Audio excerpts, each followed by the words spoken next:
Assalamualaikum Gus. Waalaikumsalam. Badhe nderek tanglet. Ketika si Salik sampun di makom musyahadah niku apa bisa nafsu itu mengaku aku Allah? Salajengipun kula badhe nderek tanglet Gus. Untuk kholwat niku diperlihatkan oleh Allah itu langit itu terbelah Gus, itu maksudnya apa? Ngapunten, matur suwun. Assalamualaikum warahmatullahi wabarakatuh. Waalaikumsalam warahmatullahi wabarakatuh.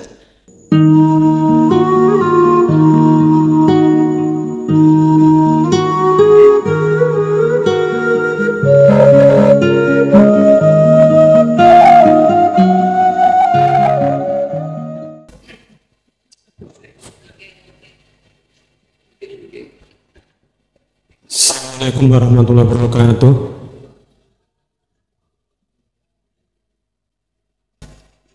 Terima kasih atas kesempatan diberikan kepada kami. Kami mohon penjelasan tentang masalah ini hubungannya dengan adanya takdir kopti dengan pasti tadi, tapi hubungannya dengan adanya di dalam diri manusia itu namanya jin korin. Apakah ada kerjasama antara kalau kita menerima takdir kopti atau tidak menyenangkan tadi dengan jin korin? Yang pertama itu. Yang kedua, untuk bisa menerima takdir tadi, takdir koptimum pasti tadi,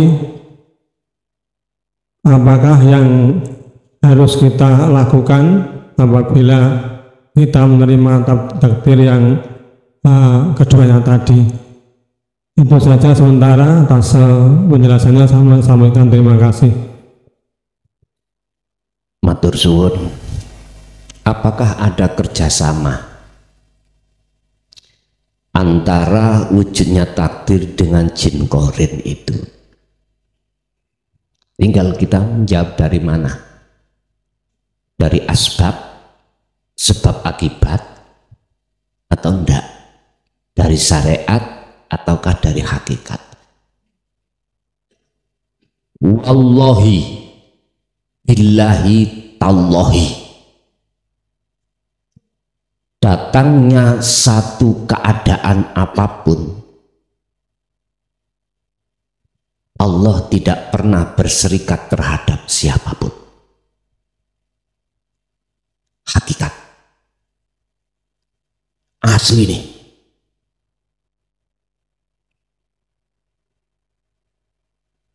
Ada dasar? Ada.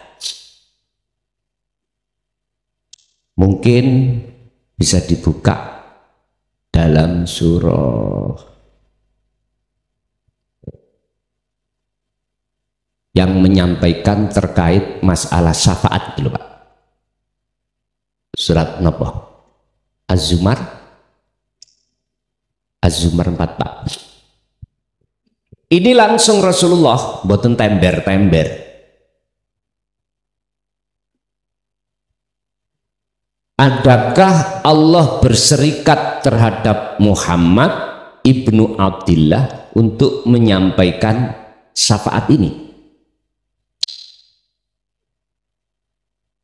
Tergantung jenengan nanti melihat, menerjemahkan, menghayati ayat ini dari sisi mana.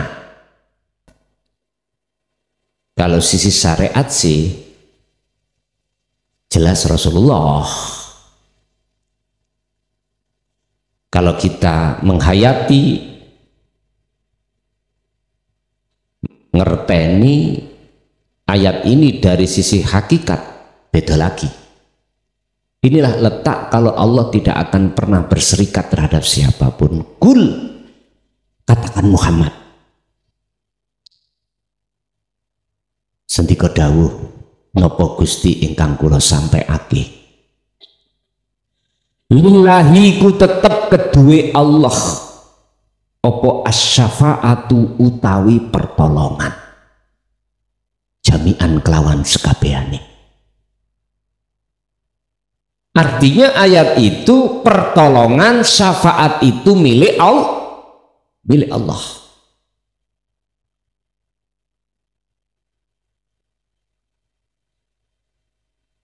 Berarti status Rasulan Muhammad ibnu Abdillah niki mboten gadah hak untuk memiliki syafaat. Sing jarine ngaji mulai cilik cocok aku monggo mboten apa-apa. Mungkin saya jawab di tengah-tengah. Gusti Allah iku madzalna menganugerahkan terhadap Rasulullah tentang syafaat untuk diberikan terhadap para umat. Berhubung ngaji sampai kali kula berhenti ada di kulit, nyawangi makhluk. Sinten? Ya Rasulullah. Yang punya hak, lah ngoten nggih.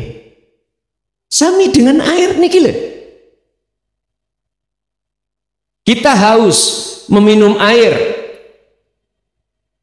Berhubung kita memandang makhluknya air, otomatis secara logika matematika, jikalau saya tidak minum, ya gak hilang hausnya, sebab akibat. Akhirnya jatuh iman saya pada air makhluk. Padahal tadi saya katakan fi kulli muqawwanat khafiyun ay hayyun wa huwa wujudullah. Jelas ini. Oke.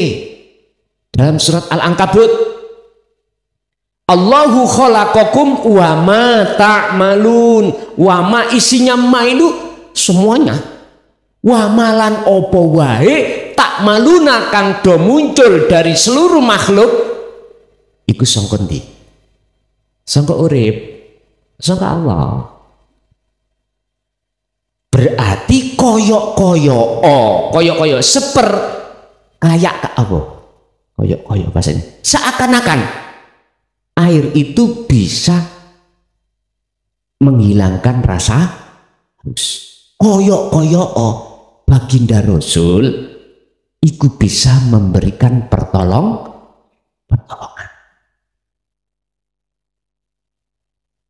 Innaka sak temene sira Muhammad iku la tahdi ora bakal bisa awe hidayah sira Muhammad man ing wong ahbabta kang nyintai sira Muhammad. Muhammad, sesungguhnya bukan kamu yang bisa memberikan petunjuk terhadap orang yang kau cintai atau orang dekatmu, termasuk ahli bait, gitu. Orang dekatnya sahabat. Kalau kita jauh, Pak, yang dekatnya nggak bisa, apalagi yang jauh.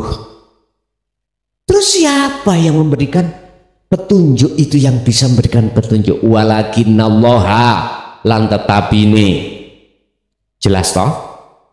Utawi Gusti Allah iku yahdi kang bisa aweh hidayah sapa Allah man ing wong yasa kang ngersakake sapa Allah iman. Akan tetapi yang bisa memberikan petunjuk itu adalah Allah.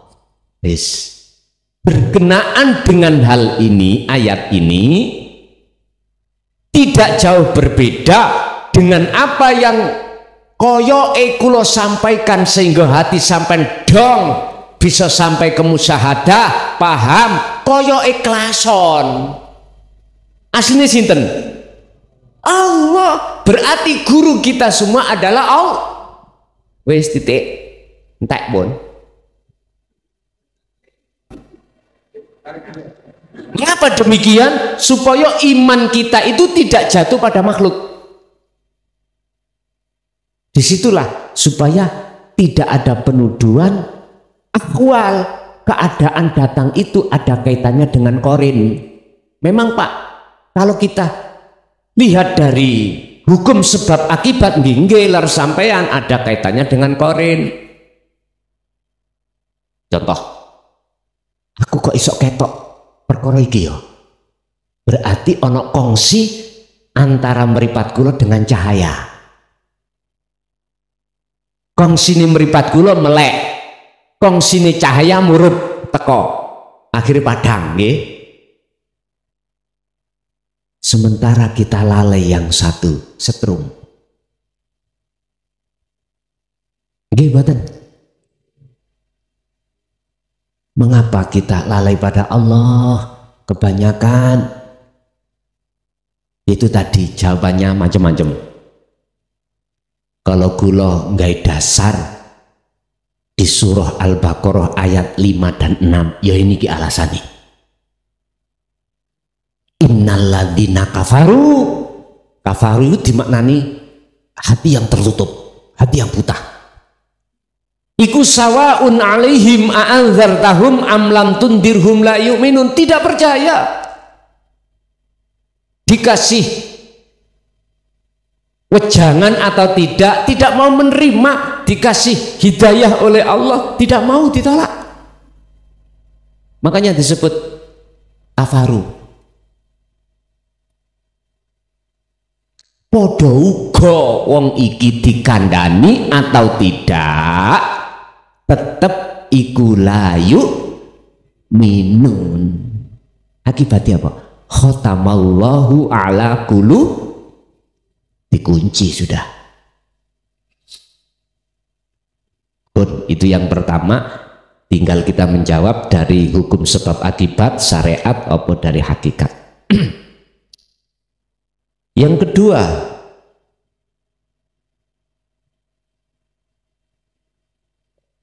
moton nek wis umur swidak ya ngeten iki Pak. Meh swidak kurang saudil.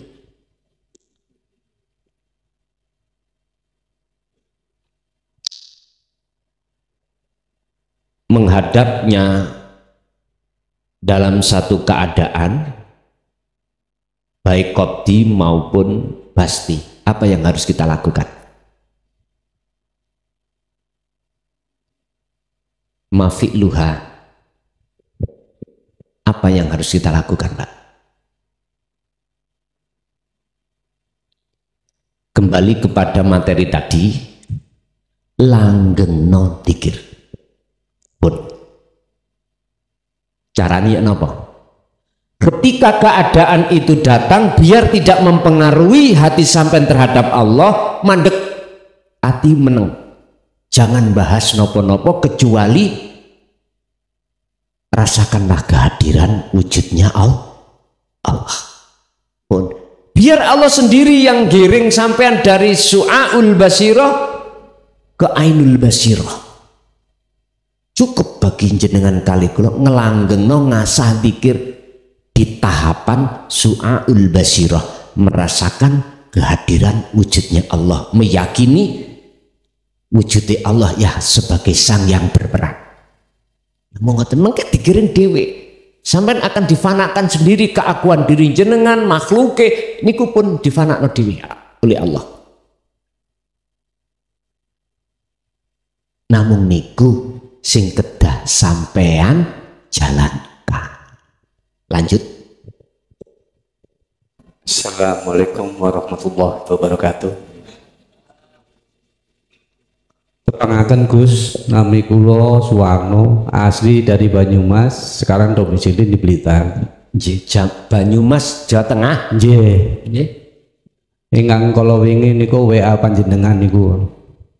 WA sakniki mboten pate kula bales sing ngarakno. Nggih. Ngapunten kula gadah napa unek-unek ten nati ampun puluhan tahun ngoten. Nggih. Ingkang unek-unek kawula menika napa sejatine urip, ten pundi kawula mlaku lan sapa ingkang nuntun.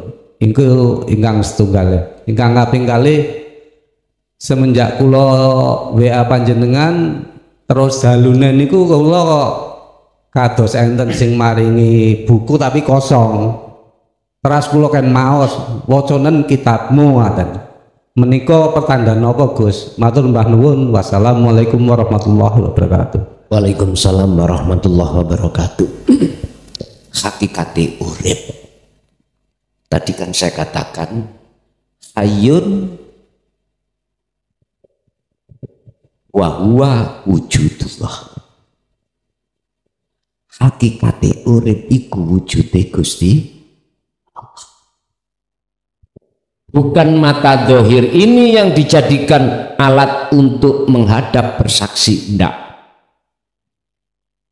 Tapi mata batin jenengan yang disebut Ainul Basiroh ini yang harus menghadap bersaksi. Iman yang kumaksud di sini adalah iman yang sudah masuk di ranah ihsan. Berangkati dari rasa tadi. Sebab rasa itu nggak pernah bohong, Pak. Kalau aku makan nanas, ya mesti munculnya pengakuan nama nanas. Atau makan anggur, jelas munculnya nama anggur. Inilah yang kumaksud tahapan di dalam dzikir Sirul Asr niku ada Su'aul Basirah wa Ainul Basirah wa Hakul Basirah. Jikalau ini sudah jenengan praktekkan, maka jenengan diparingi Gusti Allah ngerteni hakikati sejatine urip. Bahkan Allah juga katakan keadaan sejatine urip itu tidak hanya di awal tapi juga di akhir dalam semua masalah. Tidak di dohir pun juga di batin. Wal awwalu wal akhiru wal zahiru wal batin. Bahasa sederhana wong syariat sing nguasai perkara awal dan akhir ya Gusti Allah. Sing nguasai perkara batin lan dohir ya Gusti Allah. Nah, kita tujuannya mengenal hakikati urip itu dalam rangka liko ihi ketemu manunggal. Ya otomatis jangan harus kembali kepada asal kita. Kita makhluk asalnya nggak ada, Pak. Adanya katanya sebab diadakan oleh yang ada, yaitu Allah. Dan inilah dijadikan oleh syahwat, nafsu untuk memaksa hati sampean kali kula supaya ngerampas sifat wujudi Allah, sifat adanya Allah. Akhirnya kita jangan heran kalau merasa wujud. Logika menjawab wujud kita makhluk sebab diwujudkan Khalik, yaitu Allah. Sampai kapanpun jenengan mboten saged ketemu. Karena masih ada dua. Sekalipun kita sadar wujudnya kita sebab diwujudkan oleh wujud sang yang wujud atau yang wujud, tetap nggak bisa. Pangeran si anak loro balio berarti kembali kepada ketiadaan. Bahkan mungkin dalam makalah beliau salah satunya idfin wujudaka fi ardil humul, pendemen rasa keakuanmu yang wujud sebagai makhluk ini pendemen di mana? Fi ardil humul, di dalam bumi kesunyian, kefanaan. Balane ya lewat dzikir wau. Thariqah lewat zikir baru bisa kembali ketiadaan. Kalau sudah kembali ke asal kita ketiadaan, maka disitulah akan nyata wujud sejati yang dimaksud urip. Pun entek. Nek wis ana kuno, ya wis tumak ninao. Wis nganuta nang Gusti Allah. Fi amrillah ing dalam hukum-hukumi Allah. Ya sudah, ngintiro wis, enak Pak. Yang kedua, masalah kitab.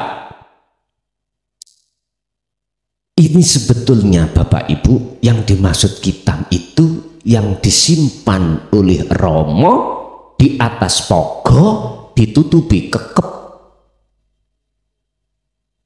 Bahasane dulu ngoten. Muter-muter kula nanggone menek pogo. Masalahe ebes duliku ngomong. Kui tak tinggali kitab ning ndukur pogo kelas, tak tutupi kekep. Lah napa kata? Ya cek gak dipangan rayap. Ya ben gak dimakan wis macem-macem. Aman tutupi kekep. Ngerti kekep Pak ya, Mas? Tutupi kemaron niku lho kekep. Kalau pogo di atas. Ngoten niku Pak. Sedone beliau kula padosi, ora enek. Kosong. Ora ono. Iku maksudnya kitab di dalam hati jenengan. Tanpa tinulis tapi bisa jenengan waos. Lah ini loh dipaksa oleh Allah terhadap diri saya secara syariat untuk menulis. Resikonya paling kalau gue di penjara. Gak apa-apa, tak lakoni. Kan tuh nunggu waktu mawon.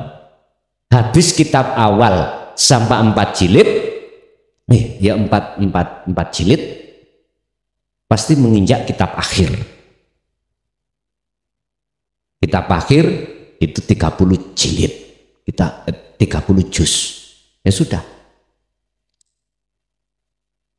Nek cara bahasa sing sampean takok wau kitab.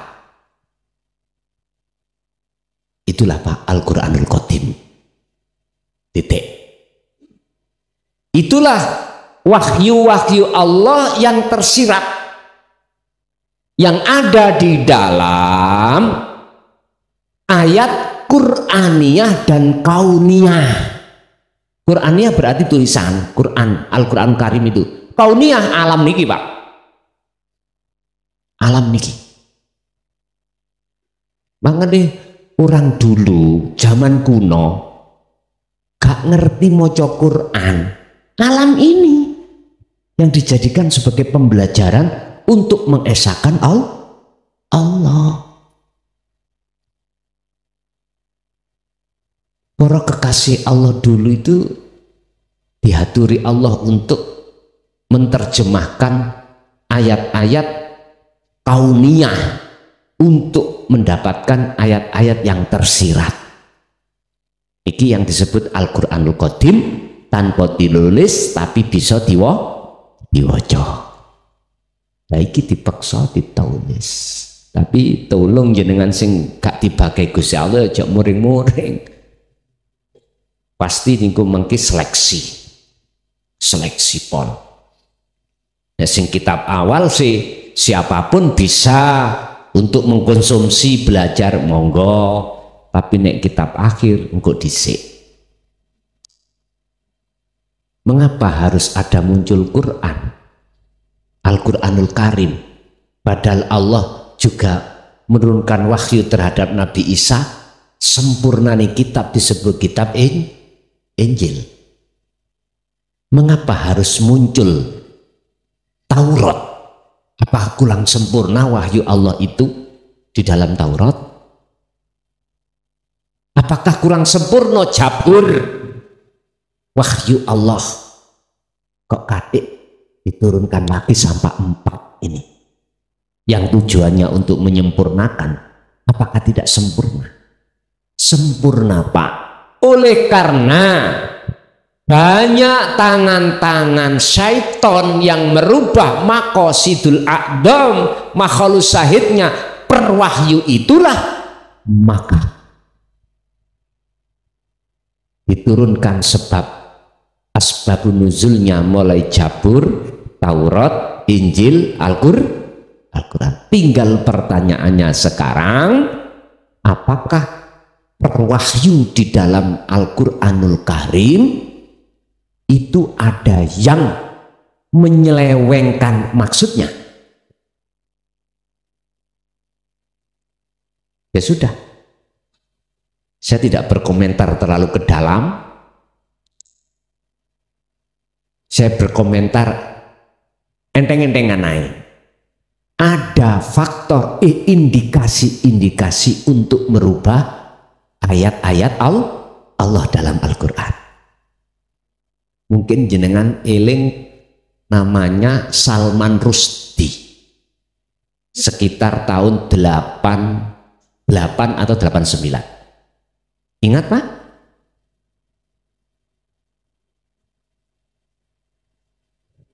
Salman Rushdie itu bukan orang Indonesia. Sampeyan buka nih Google, siapa Salman Rushdie yang berupaya melecehkan Quran dan merubah ayat-ayat Al-Quran. Ini nek cara syariat, jikalau kalau tarik dari sisi hakikat, ayat pertama, surat pertama Al-Fatihah, Bismillah, Bismillahirrahmanirrahim. Banyak yang mengarahkan nama dijadikan Tuhan, padahal nama sitok mawat dengan menyebut nama Allah. Maksudnya apakah nama itu bisa mengeluarkan sifat Ar-Rahman Ar-Rahim? Tidak. Sesungguhnya yang memiliki nama yang bisa memunculkan sifat Ar-Rahman dan Ar-Rahim. Dalam hadits qudsi Allah mengingatkan kita, janganlah kau menyembah namaku, sifatku, datku, tapi sembahlah aku. Wes, ayat hadits qudsi iki nek diberikan pada kita yang belum punya akses, ndas nih kok pecah. Aku maksudnya piye?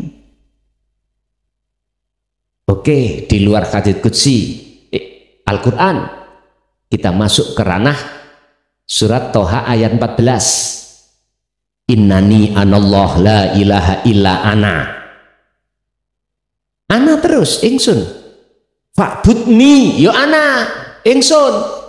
Wa aqimi shalah li dzikri lo ingsun. Saking sedidik bahkan tidak ada yang mau untuk membuka maksud ana, maksud ingsun. Inilah akhirnya kita sebagai masyarakat menerjemahkan Bismillah itu nama. Niki gersa ayat titik awal rodat. Apalagi kalau belakrak tutup sampai juz 30 wis gak iso mikir Pak kula Pak. Ya Allah. Sehingga tadi saya katakan jikalau niki mengke kula launching Al-Qur'anul Qadim minimal paling enggak kula di penjara. Rapopo. Demi jenengan paham betul. Ono apa ada ayat sing tanpa tertulis jenengan isok wocoh, sekarang ditulis bisa impun gini ku Pak. Dadi ning ati sampeyan kitabiku boten adoh ning ati sampeyan. Hati sing ya apa? Hati yang sudah bersih dari min ta'thiril dunia, dari pengaruhi kehidupan dunia dunia. Hati sampean bersih dari pengaruh-pengaruh kehidupan dunia, baru Pak, di situ Al-Qur'anul Qadim akan nyata miturut pandangan meripat ati panjenengan. Niki ternyata yang dimaksud tak simpening pogo, tak tutupi kek. Tiba tak golek ora temu. Dohire. Niki gak adoh ambek wong Jawa ngarani urip iku kuwi akan isok ketemu nek wis ketemu galihe. Lah ya wis ana kono ternyata. Ngono kok gak dijelasno kan biyen. Kene mumet sampai dijotos ambek abah lho. Gara-gara kongen goleki susuane angin, ya toh. Ketemu Pak, menurut pandangan kula susuane angin niku lesus. Tak duduno dijotos kalih pake lho. Nggih, lanjut. Lihat. Nun sewu Bapak Yai. Nggih. Badhe tanglet. Kula saking Dali nami kula Sugiharto Lestari. Tapi pertanyaan kula niku radi melenceng saking materi. Wonten kalih pertanyaan ingkang sepindah. Gusti Allah dawuh fas'alu ahla dzikri in kuntum la ta'lamun. Mongko padha takono sira kabeh ing ahli zikir lamun sira ora padha ngerti. Padahal nuwun sewu lene secara akal lene kula panestaya tanglet niku kanteng tiyang ahli ilmu. Tiyang ingkang kathah ilmune pengetahuan kathah niki tapi ten Al-Qur'an kok dipun sebataken tanglete dhateng ahli zikri. Niku pripun penjelasanipun niku ingkang sepindah. Ingkang kalih wonten hadisipun Kanjeng Nabi, tafakkaru fil khalqi wa la tafakkaru fil khaliqi. Padha mikir-mikir sira ing makhluke Gusti Allah, aja mikir yang pengirane. Padahal nuwun sewu ilmu tauhid niku ingkang dibahas tentang Gusti Allah, tapi kok wonten hadis atas mengaten niku lenggahipun ten pundi, kalau kok bingung. Nggih. Matur suwun. Wassalamualaikum warahmatullahi wabarakatuh. Waalaikumsalam warahmatullahi wabarakatuh. Disebut al-alim al-alamah. Iku sebatas ngerti, paham. Dan ilmu ini yang dipahami memunculkan satu nur disebut nur kasfi. Kalau bahasa kasab suwari. Inilah Bapak Ibu, kalau menurut kami orang yang alim belum tentu arif. Arif itu berarti wong sing makrifat dateng Allah. Tandane wong alim dengan mudah menjabarkan pengetahuan ilmu yang sudah dia dapatkan. Terus arif itu sendiri adalah orang yang meningkatkan kealimannya menuju kearifan. Otomatis arif ini disebut sebagai ahli dzikir. Berarti derajate al-alim dengan wong sing ngalim ambek wong mudzakir atau wong sing ahli dzikir itu di mata Allah lebih tinggi ahli dzikir. Sebab dikatakan ahli dzikir ini jelas arif, bukan alim. Arif niki. Kalau kita yang alim itu pintar dalam mengolah kata, menjelaskan maksud-maksud daripada perilmu. Tapi kalau arif niki lebih halus lagi. Lebih halus lagi. Karena berbicara tentang masalah daqaiqul asrar, lembut-lembute ngilmu kepengeranan. Kalau alim iku sebatas makhluk sih an. Makanya ilmu yang jenengan kali kula trimo buai faham jenengan disebut wong sing alim ini enggak berguna tatkala tidak kita teruskan menuju arif. Kita menuju arif tidak lepas dari zikir. Jadi mengapa di situ disuruh bertanya pada orang ahli zikir? Karena ahli zikir itu sudah tentu otomatis arif, bijaksana. Orang bijaksana itu tidak mudah menyalahkan persepsi orang lain. Bahkan menghormati. Kok bisa ya? Karena tidak sibuk memandang makhluknya, karena sibuk hatinya memandang Allahnya. Di situ loh persoalannya. Atau boleh saya katakan Pak, alim iku nggih, mu'alim iku adalah laksana setetes air di lautan, setetes.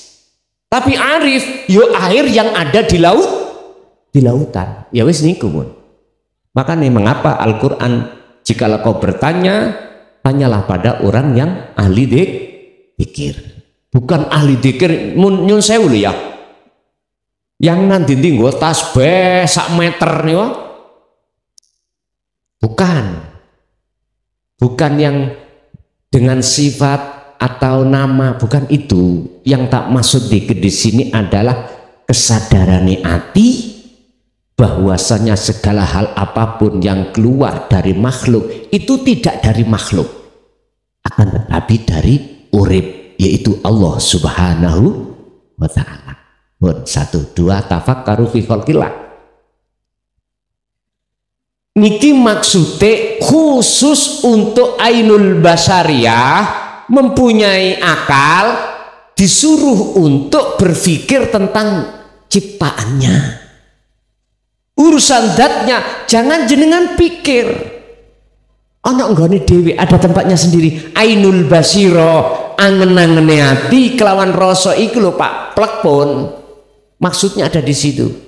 Wala tafakkaru fi dzatihi, aja kok pikir dati Allah, ya mesti Pak nek sampai pikir ambek otak polo pedot sampean. Karena ini logika, iki bermateri, mboten saged. Lungguhi dhewe-dhewe istilah mripat dohir kanggo nyekseni wujude makhluk, mripat batin kanggo nyekseni wujude Gusti Allah. Wis ngoten lah ringkesih. Penake wonten mriku. Tapi mengapa hadis harus mengatakan itu tidak dijabarkan sarai namung matane ya jenengan cek nih mikir ngoten lho. Cek nih mikir. Artinya cek nih mikir, cek munggah. Jenengan iki nek cara sekolah cek naik ngoten lho. Nek cara wong syariat cek naik nang hakikat ngoten lho. Boten menang naik. Wis pokok ya wis ngene tok ya aja ngono. Nyun sewu Pak, kula niki pernah ngalami ngetes satu hewan. Kira-kira hewan iki milih sing ndi? Kula tuki namanya pisang. Ketek-ketek. Monyet. Tak delok ae. Lho nyapa ya? Ketek, tingkatane ketek. Yo gak ono sing muruki kongkon ngonceki. Iku Pak dionceki Pak. Tak delok, terus arahnya kemana?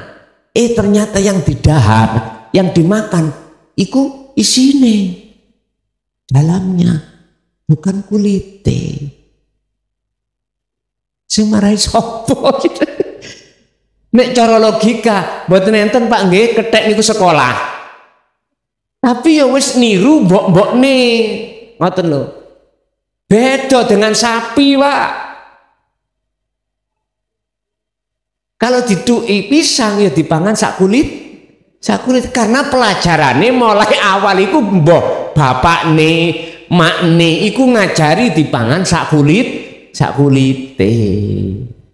Artine napa? Ngeten Pak. Monggo Pak, sederek sedaya dulurku sing lagi bibinau lan nglakoni ilmu syariat bloko, monggo sak kersa jenengan. Monggo. Terus derek-derekku, saudara-saudaraku, jenengan mangan isine nggih monggo.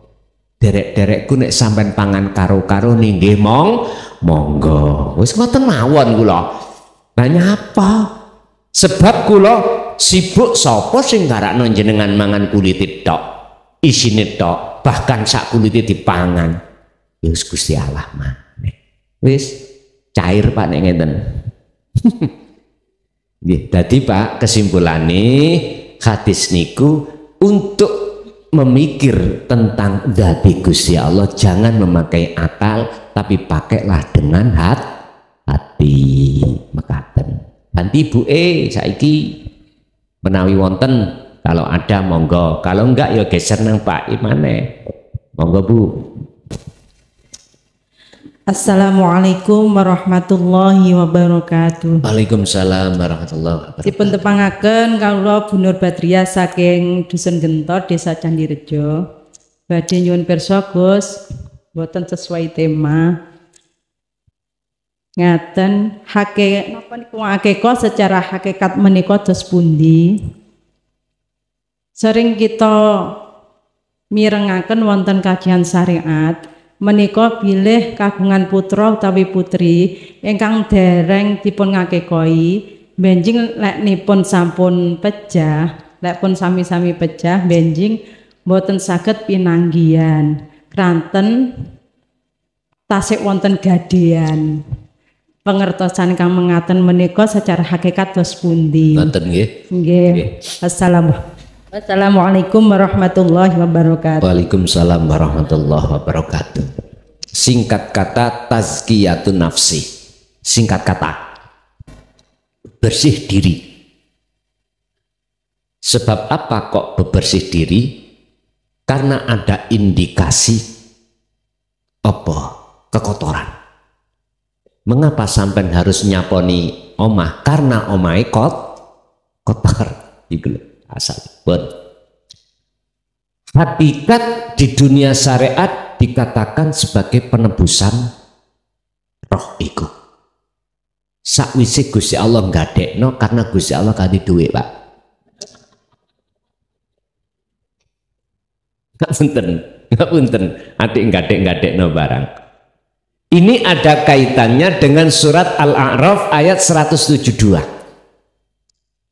Ruh itu sebelum Allah tiupkan terhadap jasmani, ruh niku mendata tanda tangan perjanjian. Apa isi perjanjiannya? Tidak akan menyembah, memuja, memuji, bercinta kecuali hanya datang Gusti Allah. Alastu birabbikum? Roh jawab qalu bala syahidna. Wis. Mumpun diarani Gusti Allah gadekno bahasa gaden-gaden ngojo. Gusti Allah iku gantungno yang namanya perjanjian ini betulkah kita laksanakan? Nah itu loh. Ternyata semua manusia tanpa terkecuali mulai zamannya Rasulullah Nabiullah Adam alaihissalam sampai anak turune sampai kali kula mesti ngalami jeglak buah huldi. Berarti jeglak Pak. Dahar terus itu yang aluse apa namanya Blitar, dahar. Ya syahwat dunia itu sebetulnya. Sejak kapan ruhaniyah kita itu bercinta, beriman, bersukaria terhadap syahwat dunia? Sejak batas kita mulai akil balik, masa dewasa.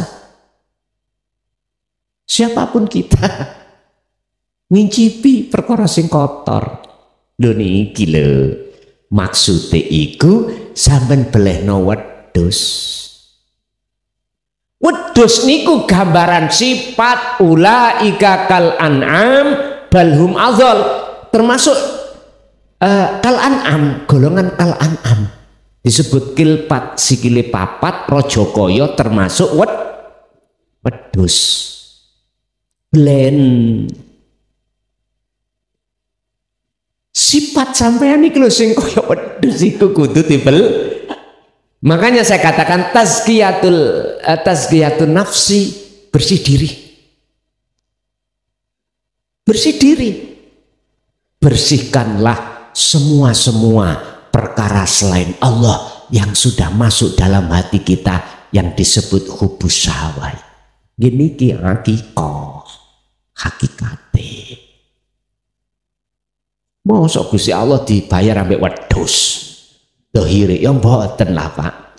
Satu, di dalam hikmah kita menjalankan akikah niku Pak, secara enggak langsung mendidik kita cek mudah gampang bersedekah. Gampang ngejak tonggone ayo mangan. Ngoten ya. Wedhus. Sebetulnya bukan wedhus mbek-mbek niku, hakikat yo sifat kita yang persis koyok 35. Nomere niku 35.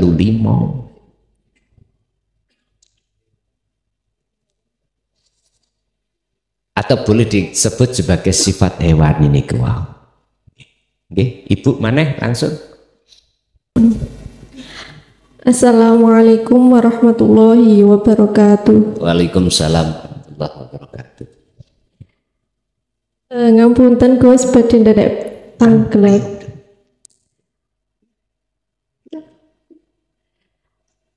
Nggih, monggo Bu.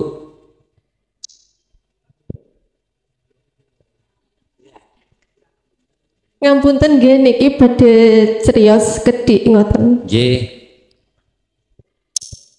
Riyen waktu teng pondok niku kula nate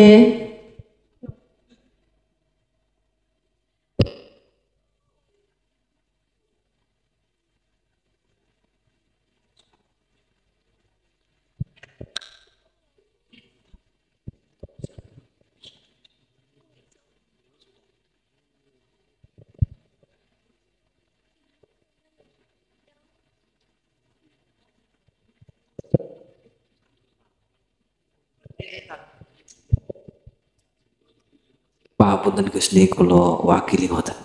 Nggih. Riyen rumiyin tasih dateng pondok ngoten niku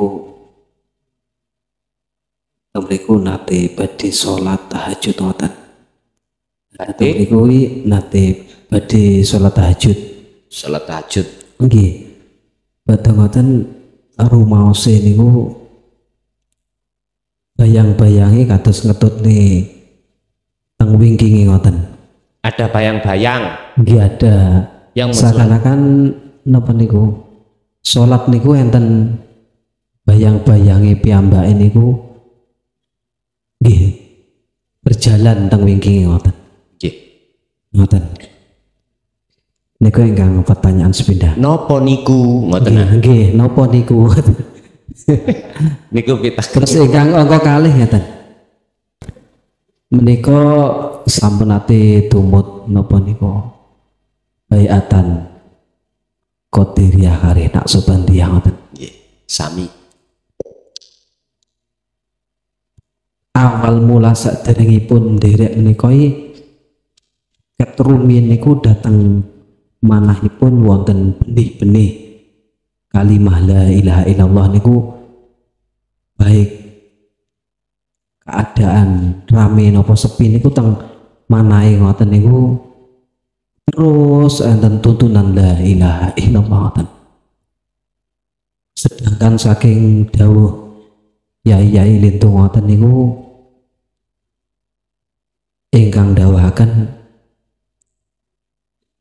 Allah boten la ilaha illa qadirah kan la ilaha illallah ngoten. Sedangkan napa ingkang Naqsabandiyah Allah Allah dan niku pundi sekitane nekuni ingkang la ilaha illallah ingkang sampun wonten benih teng manah napa Allah ngoten. Ngoten nggih. Nggih sampun matur nuwun. Boten kirang ngapunten. Assalamualaikum warahmatullahi wabarakatuh. Waalaikumsalam warahmatullahi wabarakatuh.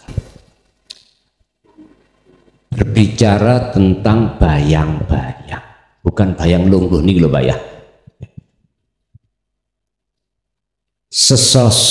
Sesuatu sosok yang selalu mengikuti. Ini Pak, sebetulnya terhadap siapapun, kalau alam mukasyafah itu Allah buka dalam hati seseorang, pasti dia akan diberitahukan Allah terkait siapa secara syar'i yang menghuni alam mukasyafah ini. Ini adalah makhluk-makhluk yang bersifatkan ghaibiyah. Ada malaikat, ya, sehingga apa yang ada di dalam, mohon maaf, alam mukasyafah ini bukan salah satu tujuan penting si Salik ketika suluk itu. Bukan. Insya Allah di dalam makalah 165 atau 66 beliau menyebutkan ngeten.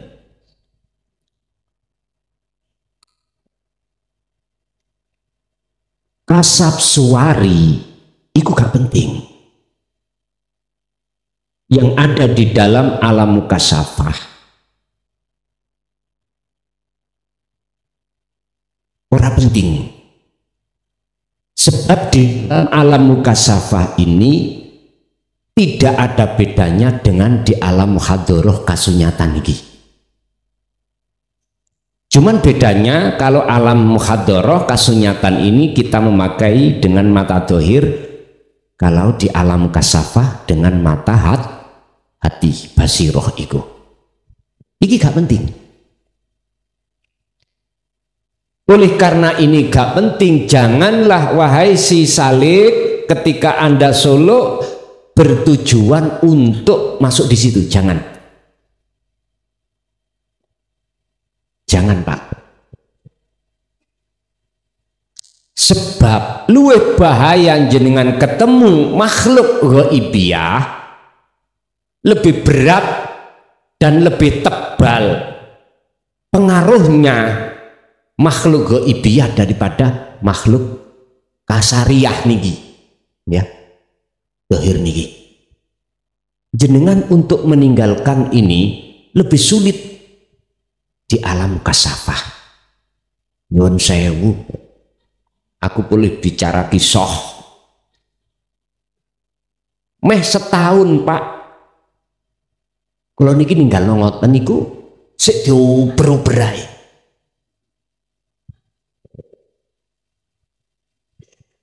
Wis ditinggal iku sik uber-uber.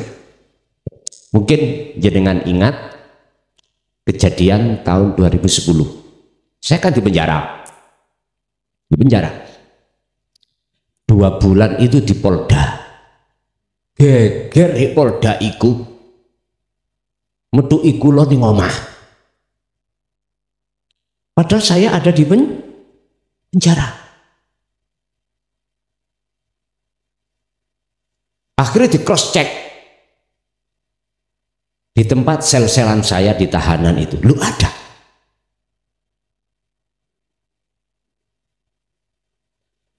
Loh, wis ditinggal lo si Uber. Apa mana gak sampean tinggal? Lebih mudah jenengan iku meninggalkan istri, anak, teman, wis nang alas. Loh, gampang toh? Daripada sampean iku dek wis terjebak di dalam kasab suwari iku susahnya setengah mati.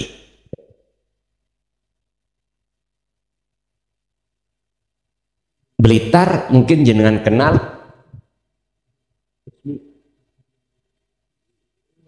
Diri nggih.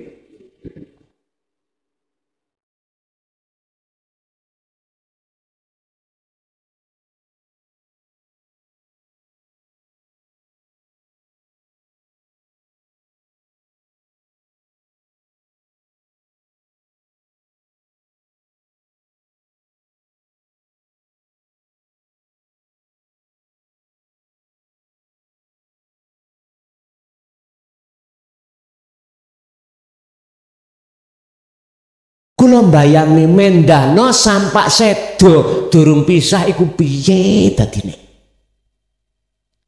Beda Pak, jenengan tidak arahnya ke situ terus Allah bonusi beda. Beda. Itu beda. Beda. Lah si salik cukup jenengan ini bermaksud tujuan liqa'illah aja.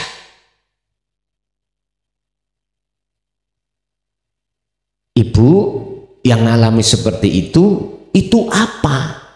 Itulah salah satu di antara gaib makhluk, entah itu jin, entah itu iblis, entah itu malaikat, selalu ngiting sampean. Iku saya makhluk. Tapi kalau kita kembalikan pada materi ini, Gusti Allah nguji, ngoten lho ya. Berhubung saat itu jenengan belum dikenalkan Allah akses untuk kemusyahadah lewat dzikir sirul asrar, bingung Pak, bingung kita, nggak bisa mensikapi. Nyun sewu, sudah tidak menjadi asing teman-teman pondok itu mempelajari ilmu kasaf. Nyun sewu, untuk ini, untuk itu, gitu. Munculnya akhirnya karoma, mulih-mulih banyu lho sak gelas isok dadi wedang kopi, bisa menjadi gula kopi, bisa menjadi uang. Nggih mboten? Lah ditamoni tanggane anak kula lara, karomae metu, japa-jabu telek yasu. Wah, lah karomae akhirnya banyu sak gelas dadi duit 1.000. Lho, makom tajrid niki. Hati-hati. Hati-hati. Kalau pertanyaannya itu apa? Mahwa. Itu adalah bentuk ujian Allah di dalam alam kasaf, makhluk makhluk, dan tidak semuanya itu Allah uji lewat ini. Tidak semuanya. Makanya jenengan ketika toponing papan sepi khalwat terus jenengan diterjadikan Allah proses, mohon maaf, ruh ini keluar sampai nuju beberapa ngalam, sab langit siji ketemu. Misalnya Nabi Ibrahim ketemu, pun lihat aja, jangan jenengan terpukau dengan semua makhluk itu, tergoda. Pun lanjutkan tujuan fitrah sampean itu, membersihkan diri dari seluruh makhluk yang sudah mancep ning jerone ati. Sebab Allah dawuh la taj'al ma'allahi ilahan akhar, ning ati sampean ojo ono, ning ati sampean jangan ada sakliyane wujude Gusti Allah. Janganlah kau menjadikan pangeran lain lho ngono lho karepe syariate teng mriku, ning atimu mboten selain Allah. Lah niki iso uga bisa ngalih jenengan tinggal manakala kuncinya jenengan ini sudah memegang akses tali langsung hubungan roh dengan Allah. Ya niku dzikir. Al-Maidah menyebutkan disebut wasilah, wabtaghi ilaihi, raihlah ilaihi untuk mendekat dan bertemu Allah. Apa sing diraih? Al wasilata, ing tali hubungan ruh dengan Allah.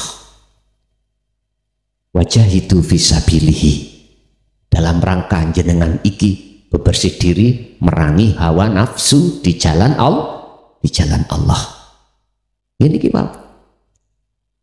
Bon, satu, Nomor 2, tentang apa yang sudah tertulis dalam hati sampean, kalimat tauhid la ilaha illallah. Apakah kita tetap melengkapi la ilaha illallah ataukah cukup Allah? Ya melihat kelas kita. Fa'lam ngertenono siro, sebelum kita membunyikan la ilaha illallah wajib ngerteni di sini la ilaha illallah. Jika angger ngucapai ngertenono pahamono apa maksudnya di dalam la ilaha illallah. Sebab lewat wadah inilah jenengan akan menemukan anak Allah. Kalau posisi kelas kita Pak masih ada di syariat nama, berarti ya kita terus moco ae dengan dzikir jahri kelas kita. Ya sampai lengkapi la ilaha illallah, la ilaha illallah. Masuk di dunia thariqah kita dikenalkan sifat. Akhirnya di situ ada penjelasan dzikir nafi itsbat lewat dzikir sirri. Mlebu metu Allah, Allah. Itu kalau sudah nafi bisa. Hanya muncul Allah, aku Allah. Kalau belum nafi nggih boten saged. Ya melihat kelas kita ada di mana. Lah, thariqah nek gak digandengkan dengan hakikat, mohal untuk bisa makrifat. Jalan kalau tidak dibandingkan dengan tujuan, mohal kita sampai pada tujuan. Mohal. Contoh, kalau ditakoki berhubung gak ada tujuan, gak ada hakikatnya, son nang ndi son numpak motor? Embuh. Gak ada tujuan ya Pak. Iku jenenge wong belakrak ya. Gak ada tujuan ya. Apa tujuannya kita berthariqah? Untuk mendekatkan diri dan bertemu Allah. Makanya disebut salik pelakunya, ya toh? Kelakuannya disebut suluk. Pertanyaan saya, wahai saudaraku, sudahkah panjenengan itu sampai wusul? Jenengan tiduki thariqah Allah, sholat. Niku thariqah. Tujuan nang ndi? Ada tujuan enggak? Sak butuh enggak? Lah ini Pak, kalau tidak digandengkan dengan pengertian maksud hakikat, mohal kita sholat untuk bisa lihusu ilah, enggak iso. Betul saged. Harus digandengkan dengan tujuan. Hakikatnya kita sholat hanya satu, apa? Bertemu Allah. Bisanya bertemu nyun sewu, miturut proses tidak bisa lepas dari pengertian dan pengamalan dzikir itu. Baru saged dong mengki. Makanya saya kemarin itu pas Syawal ya, diundang Jatman Jawa Tengah Pak dalam rangka halal bihalal. Saya juga ngomong, aku mau, tapi dengan catatan aku akan bicara tentang bagaimana teman-teman ahli thariqah itu bisa makrifat. Apa rahasianya dan kuncinya mana? Kalau diperbolehkan tak datangi. Akhirnya diperbolehkan Pak. Nginpun Jawa Tengah, Jatman. Ketepatan diletakkan di Kebumen kalau nggak salah. Bahkan 2 kali nih di Pondok Miftahul Ulum di sana. Ya sudah, aku bicara apa adanya. Urusan diterima gak diterima, nggih, bukan urusan saya. Yang penting saya terapkan ayat maksudnya, wa ma arsalnaka illa mubasysyiran wa nadhiran. Nggak ada hak saya untuk memaksakan diri untuk beriman, enggak. Aku cuman menyampaikan aja. Alhamdulillah, masalahnya apa Pak? Kebanyakan mayoritas yang sudah masuk di dalam dunia thariqah muktabaroh itu wong iku wis tuwek-tuwek. Umure wis minggli.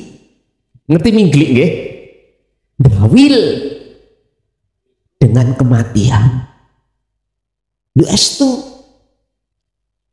Terus jikalau dia masih buta pada Allah ainul basirohnya, siapa yang tanggung jawab? Ayo. Siapa yang bertanggung jawab? Misalnya contoh, saya ngaku-ngaku jadi mursyid, tak BA dan lain sebagainya, berarti saya tanggung jawab. Ih ngapunten Kang Kata, logika saya berkata, kalau saya buta, apa mungkin bisa menuntun orang buta menuju ke tujuan? Gak oke. Coba nih gak percaya. Wong lurung nih kongen merem karo tuntunan nang omah bareng ngaji. Ayo disawang di video. Coba engko mlayune nang ndi? Iku logika. Makanya saya menemukan satu ayat yang menjelaskan tentang masalah hal ini di dalam surah Al-Isra ayat 72. Barang siapa saat di dunia hatinya masih buta pada Allah, kemudian sudah mingglik dan mati, dia pun di akhirat pasti buta. Wa adallu sabila, dan lebih sesat apa nih sabilan jalannya. Naudzubillah. Makanya bagi saya sebagai murid panjenengan, matur suwun kula Pak. Kula jadi murid sampean matur suwun. Kula sampean dunungno babakan ngeten iki. Sebab kebahagiaan hati, kedamaian, ketenangan hati letaknya tidak di dunia mewah. Boten. Tapi letaknya sepanjang mana hati ini bisa berzikir kepada Allah, hanya di situ. Jikalau jenengan ini ibu tadi sudah masuk di dalam thariqah, terus sampai gandeng hakikate, prosesi ya dzikir siri iku sing sampai kumandangno. Isinya la ilaha, sudah tidak ada selain Allah. Makanya disebutkan cukup membaca ati Allah. Tapi maksudnya ati membaca Allah itu berhubung jenengan hakikati, otomatis rasa ini berjalan. Allah ingsun iku yang dimaksud urip. Ngoten lho niki. Baru ketemu makrifate. Nek sampean hanya ucap tok dalam hati dzikir sir Allah, wis aku yakin sampean akan dibukakan kasaf sampean tentang masalah gaib makhluk. Ternyata seluruh makhluk, hewan termasuk tumbuh-tumbuhan bertasbih. Umum sampean ini. Nantinya ada di situ. Hati koyok caga, koyok apa nih berzikir sampai wis gak iso ndeleh awak, wis ketakutan. Akhirnya wong liya melihat kita itu seperti orang edan. Estu Pak. Lah kula bicara koyok ngeten iki karena ngalami. Wis sing kurban kula tok ae, jenengan gak usah ada kurban kedua kali.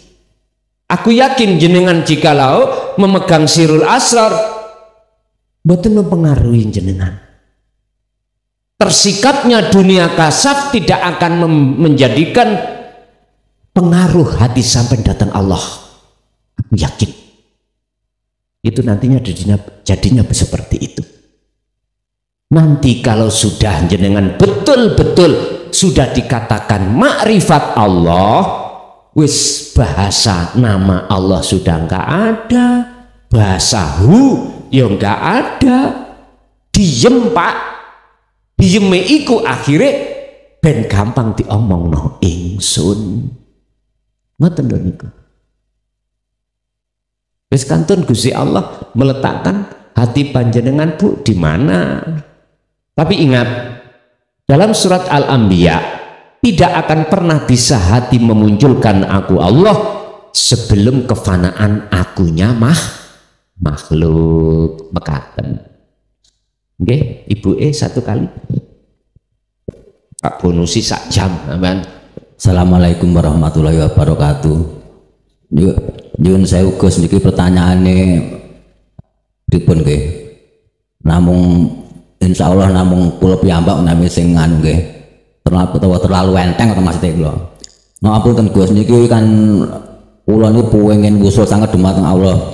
Lah niku kedang-kedangan namine hijab utawi barzah niku. Terus pundi carane ngicali barzah ingkang kandel menika napa saged kula piyambak napa kedah betahne tiyang liuntu utawi guru ngoten tiyang sepindah. Ingkang kalih nggih menika kula wusal wasul kholwat menika tasik sepindah ngalami niku roh niku badhe diangkat. Tapi kok namung ngono terus diwasone malih. Dan niku pripun carane kula kersane saged napa ngarani iki makom usaha niku pripun makaten. Wassalamualaikum warahmatullahi wabarakatuh. Waalaikumsalam warahmatullahi wabarakatuh. Disebut hijab karena kita punya anggapan sesuatu yang tidak ada kita anggap ada. Itu disebut hijab. Lama-lama akhirnya kita akan digolongkan menjadi kelompok ahli hijab. Terus bagaimana kaifiyahnya, caranya untuk keluar dari hijab? Ojo dadi makhluk, dadi pangeran. Ayo. Tak bingung apa? Pun kalimat itu tak uraine Pak.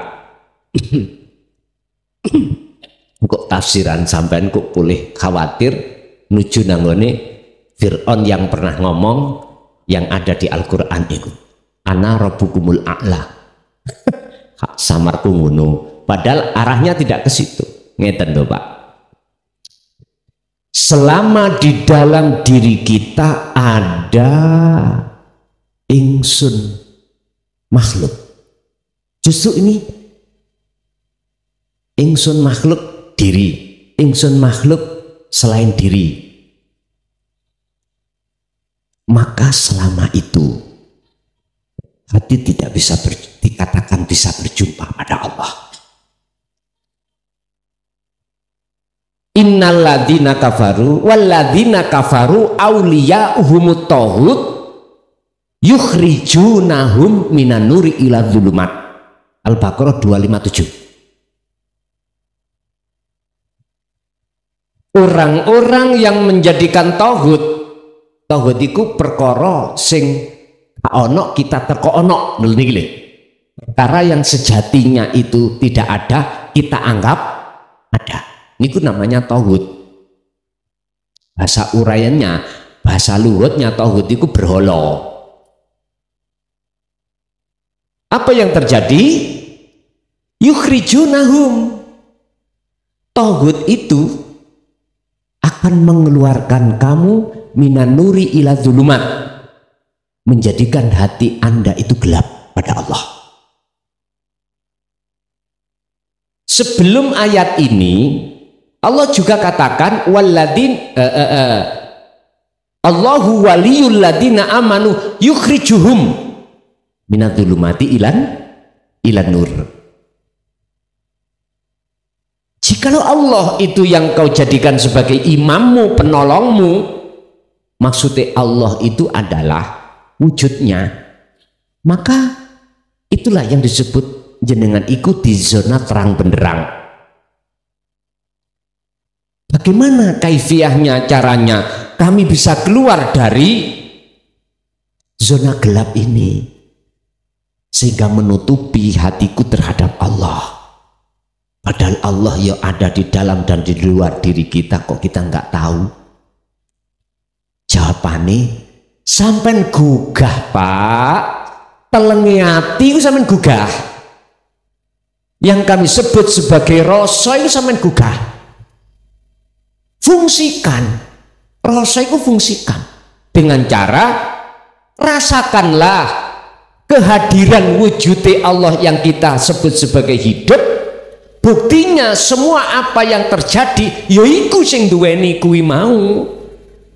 Dengan cara begitulah nanti soyo suwe lama kelamaan Allah sendiri yang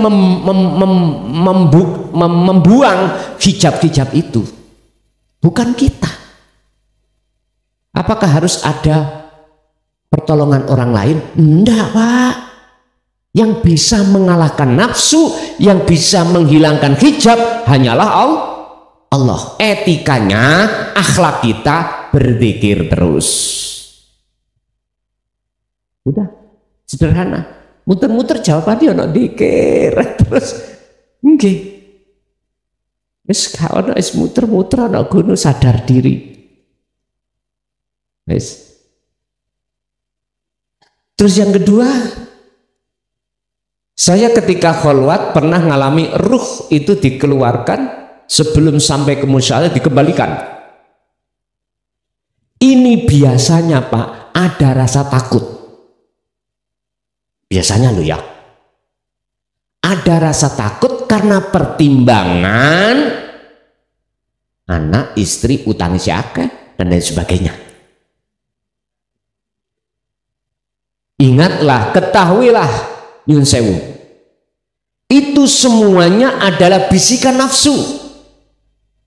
Bagaimana caranya sampean ketakutan sehingga tidak terus untuk jalan? Aslinya wonten mriku. Ingat ya, sepanjang ya ruh itu belum ditarik Allah dalam kewusulan terhadap Allah alias manunggal di alam musyahadah, ruh itu nggak akan pernah aman Pak terhadap nafsu. Nafsu itu apa? Pengakuan diri, ya itu loh nafsu. Kan sudah dikatakan dalam surat Yusuf, wa ma ubarri'u nafsi inna nafsa la amaratun bisu. Aku nggak pernah bilang kalau aku itu sudah aman dari nafsu. Intine sepanjang kita belum ditarik Allah di musyahadah, siapapun kita pasti gak aman sangka dene nafsu. Sebab nafsu nun vaksin diri itu adalah diri makhluk kebanyakan dalam diri kita. Wis gak aman. Lah ini akan hilang, akan jina, akan musnah diri aku hamba ketika saat muncul diri Allah. Niki prosesnya Pak. Kegelapan itu akan hilang jikalau sudah datang cahaya. Etikanya cahaya itu datang karena memang jenengan terus menerus melanggengkan dzikir tersebut. Yes. Terus bagaimana langkah berikutnya? Terus Pak, wala tayasu fi roihillah. Jangan putus asa. Terus lakukan kholwat itu dalam keadaan apapun. Di tempat manapun. Sebab namanya kholwat itu tidak harus ditentukan tempat dan waktu. Semuanya itu bisa jenengan jalankan. Mekaten. Lanjut. Assalamualaikum warahmatullahi wabarakatuh. Pangaken kawula saking namung tangga dusun mriki mawon. Ingkang kawula tangletaken Gus menika kula menika termasuk santri baru ngantos 3 tahun apa sekawan tahun. Niki ari kalane kawula kholwat menika bermimpi pinanggih panjenengan wonten ing mriku panjenengan dawuh fi kasratil sukri niku 3 kali. Lah terus tinggal kula tangletaken niku tamsile dos pundi ngoten. Napa wau kasroti Fi kasrati sukri. Nggih. Salajeng ingkang angka kalih selang beberapa waktu malih kawula kholwat menika dipun sumerepaken kalian sinar ingkang terang ananging bentukipun nika bulat.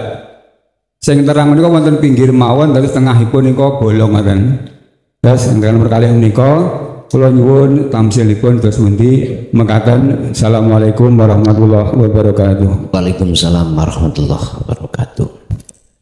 Bahkan mimpi itu juga dikatakan dunia kasaf. Tinggal kita mandangnya, bersaksinya kemana.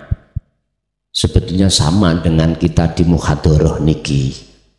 Tinggal pertanyaannya mandangnya kemana. Kalau yang dimaksud sukri ini bahasanya syukur, kita nggak bisa Pak dikatakan syukur dengan benar. Manakala dalam diri kita belum ada ikhlas. Yang kami maksud ikhlas, nggak merasa kalau kita yang makhluk yang melakukan. Nggak bisa kita dikatakan syukur. Nyuwun sewu, ini gandeng dengan pertanyaan derek kula yang ada di Malang kemarin. Kata syariat, wong sing gak gelem donga disebut wong sombong. Gitu. Kalau sudah duduk di hakikat, mohon maaf sekali lagi, gak wani njaluk. Karena njaluk itu tuduh dihukumi wong sing kumprung, gak duwe tata krama, gak punya tata krama etika pada Allah, itu namanya kumprung. Bapak Ibu, Allah sudah jelas mengatakan la in syakartum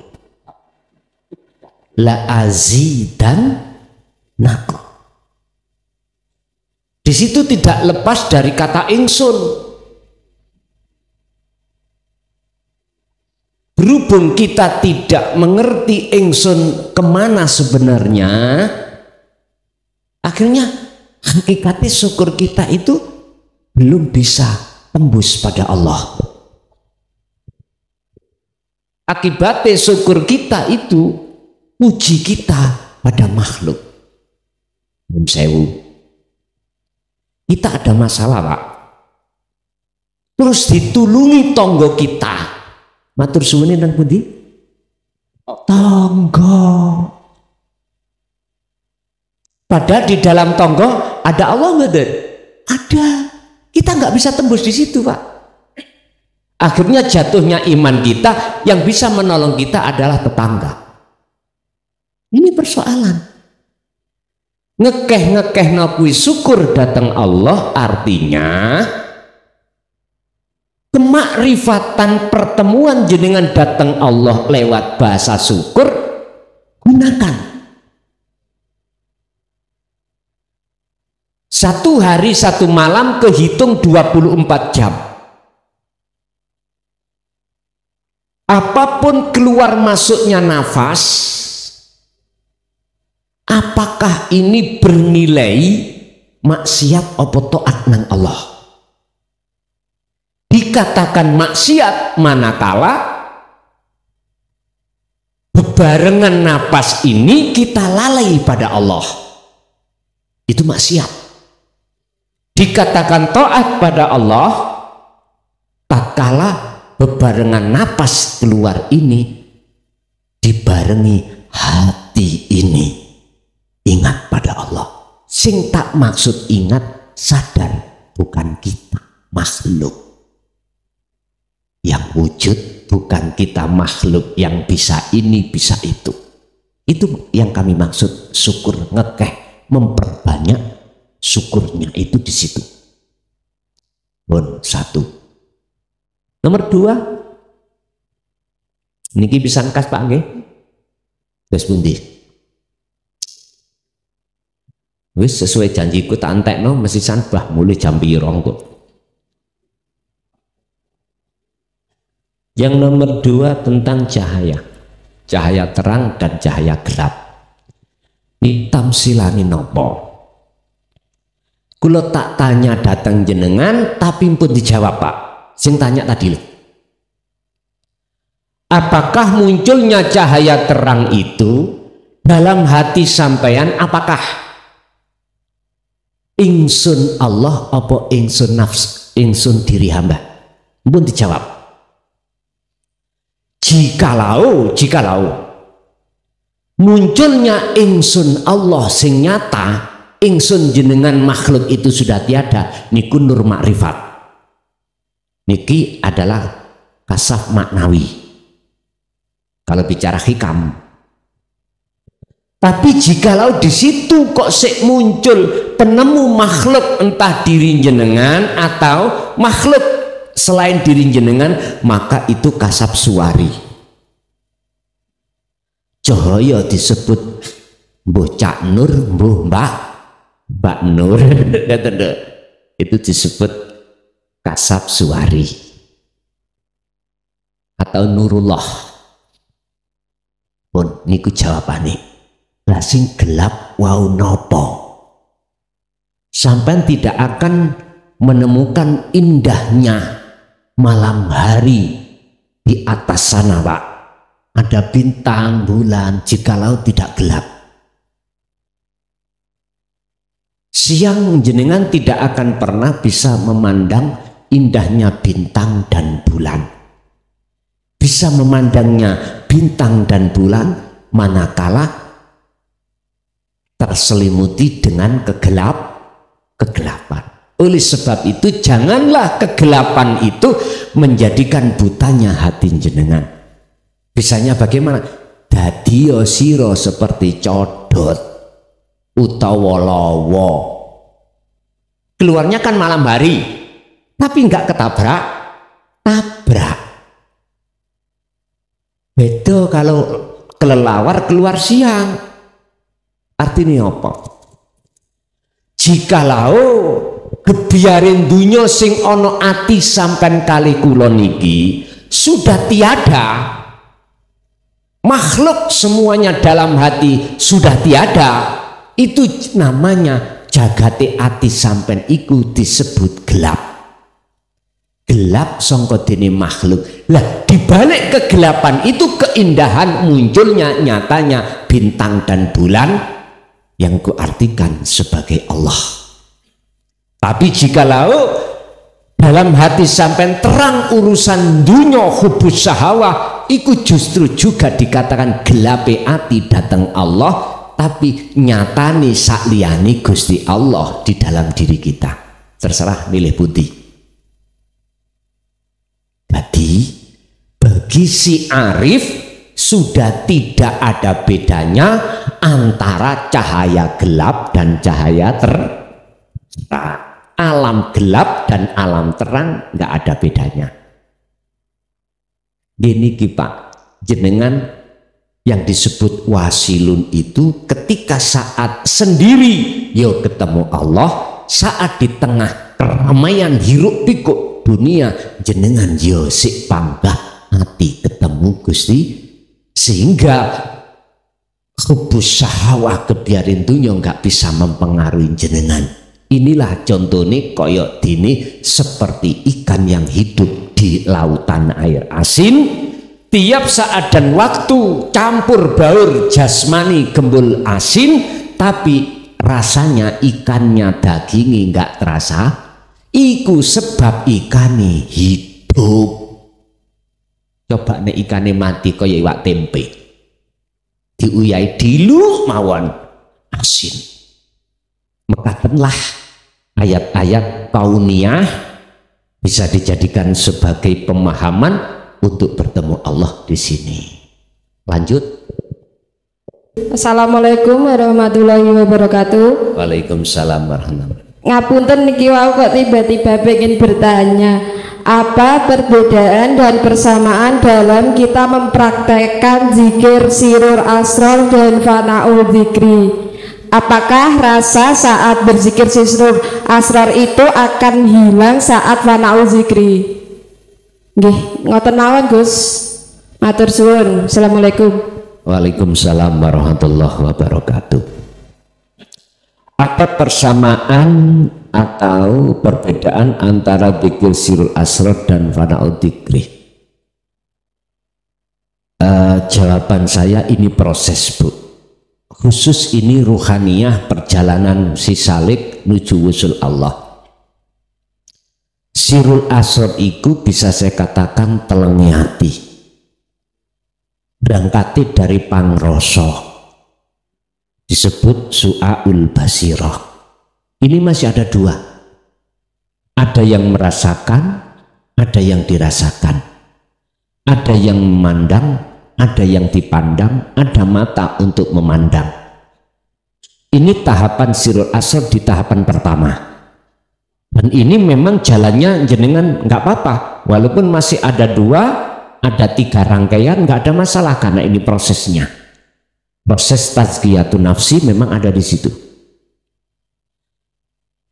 Jikalau masuk ke tahapan kedua di dalam sirul asrar yang disebut ainul basirah, melihat, bertemu Allah, itu sudah tidak ada bahasan yang melihat, yang memandang, mata untuk melihat, nggak ada. La ibsarun wa mubsarun wa basarun, sudah nggak ada. Inilah namanya ahad. Wis mungkin sampai berarti selain Allah sudah tidak ada. Akhirnya ini disebut hakul basiro, menyatakan wujudnya nyatakno apa? Ingsun. Yang tadinya ingsun makhluk, sekarang ingsun Allah. Nah, ketika ada di hakul basirah, itulah disebut fana'ul dzikri, dzikir yang tauhid yang keempat, yang terakhir. Ini intisari daripada seluruh wahyu yang Allah berikan terhadap Kanjeng Nabi untuk disampaikan kepada umat, jatuhnya ada di surah Al-Anbiya 25 tentang la ilaha illa ana. Maksud menyatakan adalah isbat mingkunu sing muncul aku Allah. Aku maksudnya aku urip niku wau lho. Paham nggih? Jadi apa sih disebut fana'ul dzikri? Jenengan wis gak merasa jenengan dzikir. Jenengan wis gak ono Ini kalau sudah di tahapan sirul asrar di hakul basirah, baru disebut fana'ul dzikri. Pun sampai simpulno dhewe mana perbedaan dan persamaannya.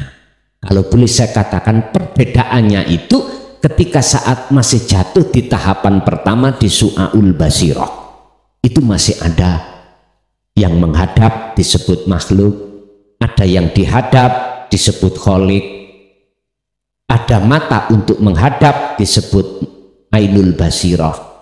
Kalau sudah jatuh di tahapan kedua bertemu disebut makrifat, ini sudah tiada semuanya. Akhirnya sebuton aku Allah. Udah. Monggo, kasih wonten. Assalamualaikum Gus. Waalaikumsalam. Badhe nderek tanglet. Ketika si salik sampun di makom musyahadah, niku apa bisa nafsu itu mengaku aku Allah?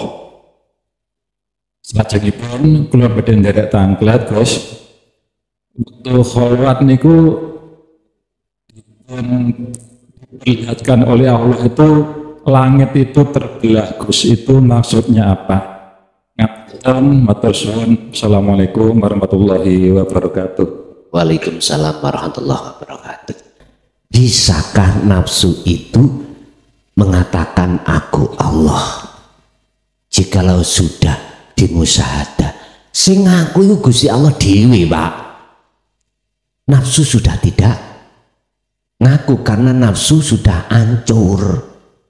Pun sampai buka di dalam surat Al-Hijr ayat 38, 39, 40. Ini masuk dalam penjelasan sing sampai tangklet ke. Iblis ngomong, nafsu ngomong, syahwat ini, ya Rabbi, du Gusti, berhubung saya sudah panjenengan cap sebagai makhluk yang durjana, tolong izini kula dua hal. Satu pun dipateni sampai dino kiamat, berarti jenengan akan pisah dari nafsu setelah kematian. Wis gak digudo wong wedok sampai wong mate. Diduki wong wedok ayu ya meneng mawon. Sing ibuke yang ngono diduki nyuwun sewu arta sak gudang ya meneng, gak diterima meneng. Wong mati ya. Pun gak ono kesenangan ono kono. Qad khasiral ladzina kazzabu biliqa'illah. Sungguh sengsaralah bagi orang-orang yang saat di dunia mendustai alias tidak mau bertemu Allah. Sapa kematian itu datang baru sadar, sepak waktu sudah habis. Lah, yang kedua, iblis iku njaluk izin Allah nggoda Adam dan seluruh anak putu Adam untuk ditarik di jalannya syahwat nafsu. Kita tahu di dalam Al-Quran bagaimana beliau Nabi Adam terjerumus toh, terjerumus. Kita mengikuti, terjerumus. Oke lah Pak, inilah proses tentang dawuh Gusti Allah, wa id qala lil malaikati inni ja'ilun fil ardi khalifah. Memang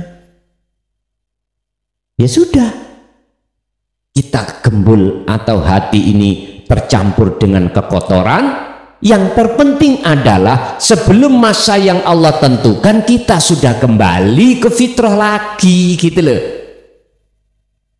Kita lihat sejarah Nabi Adam, bisanya kembali bagaimana? Fatalaqqa Adamu min rabbihi kalimatin fataba alaih. Artinya Nabi Adam iku purun rimo kalimat yang Allah berikan. Kalimat yang kami maksud dalam ayat ini adalah faktor-faktor menuju ketakwaan jenengan. Ilmu, ngamal, istiqomah. Inilah yang kumaksud kalimat itu. Ilmu yang kami maksud adalah dinu tauhid. Amal yang kami maksud adalah kholwat dengan akses zikir. Istiqomah yang kumaksud di sini adalah terus menerus. Baru fataba mongko nrimo tobat sapa Gusti Allah alaihi ngatasi dosane kesalahane Nabi Adam. Fataba alaih artinya kesalahan kita dengan bentuk mengadakan perkara yang gak ada tadi loh, diampuni Allah. Tapi dalam ayat yang 40 Allah katakan illa ibadaka minhumul mukhlasin. Iki omongan iblis. Semua aku jerumuskan ya Allah, tapi sitok golongan satu yang tidak bisa aku jerumuskan.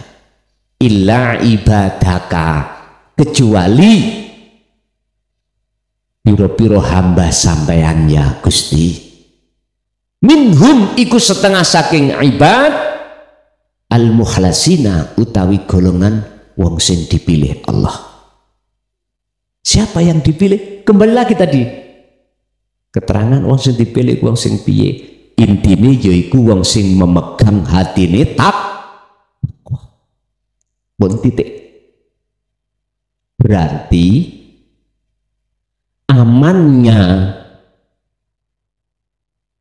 ruh dari pengaruh hawa nafsu kalau sudah ditarik ke alam musyahadah.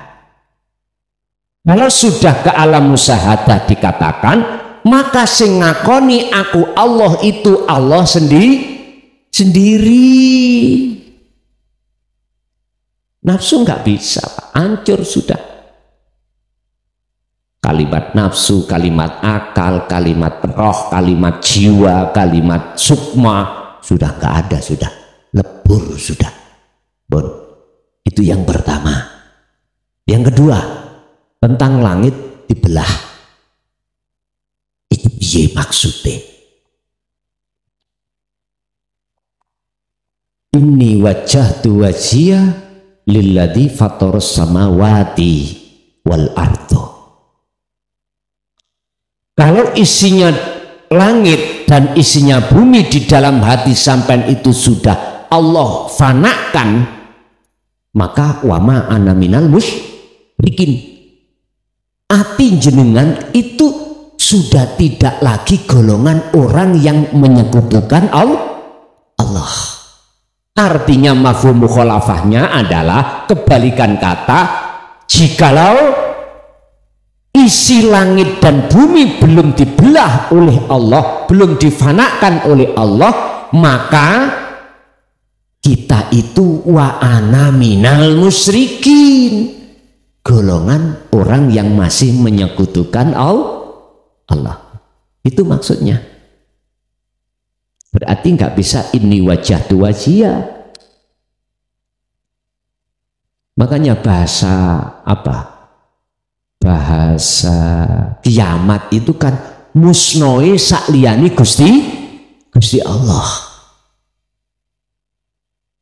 Lah sekarang dalam hati ini sakliyani Allah sudah musno apa durung? Nah ini aku yakin jenengan walaupun berapa detik, jika jenengan sudah mendawamkan dzikir tersebut pasti sudah, cuman muncul maneh fana, muncul maneh, jadi kayak gelembung-gelembung. Udah, memang Pak, itu prosesi kita di musyahadatul fana dan kamil Pak, memang begitu. Sing penting jenengan terus jangan pernah melepaskan tali itu dengan niat sengaja, jangan. Wa'tasimu bihablillahi jami'ah, tali Allah pegang terus. Wala tafarraqu, jangan kau lepas. Jikalau jenengan gak ada niat terus terlepas, ya iku karepe Allah dilepas jenengan. Ya wis karepe Gusti Allah kan aman, Pak. Aman, jenengan dilebok neraka wis karepe Allah, jenengan iku wis gak panas neraka niku. Lho ngoten. Kantun takon iblis, "Iblis, awakmu mlebu neraka iku karepe Gusti Allah apa karepmu?" Nek karepe Gusti Allah gak panas. Ya wis, gegero. Sebab ada pertanyaan ngeten, iblis dijadikan Allah dari api, ya, terus iblis dilebokno api, apa tumon api ketemu api iku panas? Tak kongkon moro, tak kampleng pipine, pelawok, loro enggak? Nggih, kulit ketemu kok mekaten. Jadi maksudnya belah langit itu Pak, jenengan difanakan tentang urusan mukasyafah. Maksud Allah supaya jenengan bisa ke musyahadah. Nek bumi berarti muhadharah iki, ngeten ta? Ya kudu dibelah pisan. Kedua-duanya harus lenyap mekaten. Masih ada? Ayo. Assalamualaikum warahmatullahi wabarakatuh. Waalaikumsalam warahmatullahi wabarakatuh. Dalam berkolwat saya tiba-tiba di dalam hati saya berkata, idza arada syai'an ayakul lahu kun fayakun, itu berulang-ulang Gus. Maksudnya pripun nggih Gus? Assalamualaikum warahmatullahi wabarakatuh. Waalaikumsalam warahmatullahi warahmatullahi wabarakatuh. Ketika saat Allah menghendaki sesuatu, cukup bagi Allah berkata kun fayakun. Maksudnya ngeten Pak, kun itu adalah kata kerja, kata perintah, berarti kekarepan ning ati sampean. Belum tindak niki, belum tindak. Artinya kehendak yang ada di dalam hati sampean yang belum jadi takdir disebut kodok, belum jadi qadar. Fayakunnya itu adalah maksudnya nyatane kun atau nyatane kodok, akhirnya disebut qadar atau takdir. Contoh, tadi sampean sebelum ngaji di rumah ada kehendak kekarepan untuk ngaji, berarti belum wujud takdir ngaji.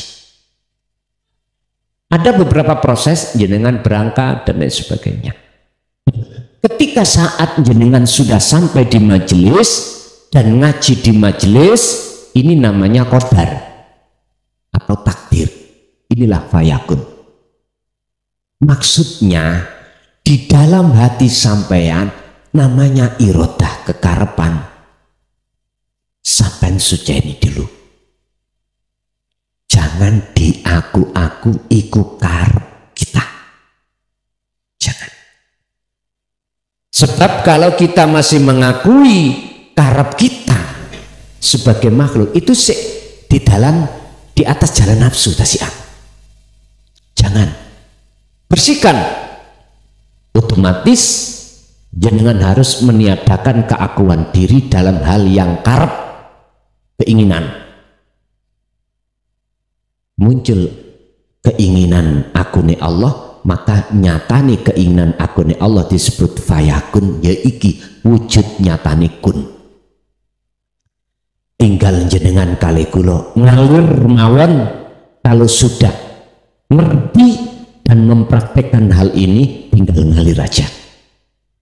Inilah maksudnya kun fayakun. Gelis terus nyatani gelis berarti wujudnya gambar di layar. Gedong film sebelum ada layar nyatani di gambar di layar, itu di proyektor itu ada gelis Pak, ya, ada gelis. Gambar yang ada di gelis ini akan nyata jikalau dibawa cahaya untuk menuju layar. Berarti gambar yang ada di gelis itu adalah kodok atau buku catatan, takdiri rupani gambar yang ada di layar. Itu surat An-Nur ayat 35. Ada lagi. Detailnya itu bukan penggawean sampai bu masak, kita bukan penggawean sampai niku umba-umba, bukan iku penggaweane wong lanang. Estu. Tapi wong wedok sing solih, sing solihah adalah wong wedok sing nganut wong lanang. Diperintah masak ya kudu masak. Wis, ngoten cukup Bapak Ibu nggih? Ipun sedaya ilmu apa malam hari ini yang Allah berikan estu menjadi ilmu yang manfaat barokah terhadap kita semua dan anak putu ila yaumiddin. Lahumul Fatihah.